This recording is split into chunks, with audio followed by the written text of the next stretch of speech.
So yeah, thanks guys. The guys have talked a lot about the power of the teams and the tools and capable ways of putting those things to work. But there's a big missing piece in what they've been talking about, and that's the people. And whenever you start off on a transformation journey, that's probably the most important thing. And they also about how do you make that stick with them. And so I'm going to share with you a few of the traps that we've seen people fall into when they start off on a journey like this, and then also talk a bit about how you bring the people on board with that. You know, look at this stuff. Like, this is what we've done, people. You know, we've made this. We've made this diagram. It's a fantastic piece of work that these guys have put together, but pretty terrifying, I think. You know, how do you start with something like that? And so, like, you really don't need to start there. You should start really back with basic stuff, like go back to the Agile manifesto, look at the principles there.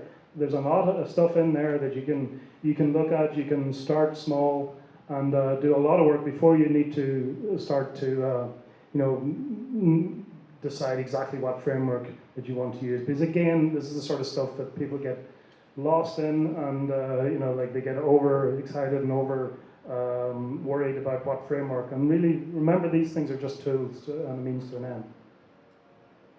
And kind of alongside that is this odd effect that we really like to tell people what to do. And what's worse about that, again, is that we actually let people do it. And sometimes, you know, I'm sure you've also had the effect where, you know, you have to learn something new. And it's like, oh, well, can somebody just give me the steps and write it down for me, and so that I don't have to think about it? And there's your problem with a transformation scenario. You know, what you really need, thinking and learning, are two of the key skills that you really need to be encouraging and making sure people continue to do. By giving people a playbook, you're dragging them down a particular way, and you know, it's like people start doing things without knowing why, and you know, that's not a good place to be, and it creates bad behaviors all around. So those are the sort of typical traps, he says. So let's bring it back to the people again. And like when you're starting off on this, one of the things you want to try and do is to create the space, create the environment for people to, you know, do their best work, to create a positive environment for them to.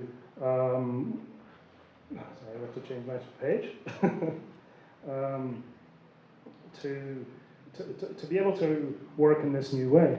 And you could call this maybe a social contract of sorts. But the thing with a lot of this stuff is that while you want to try and move people from maybe a position of fear to a position of safety or trust, trust is something that you can't just give to people. You have to earn that trust, and you have to display this by the behaviors, by the attitudes, by actually living this stuff. You know, you can't just make it happen. You can't just tell people that they have to do this. So, you know,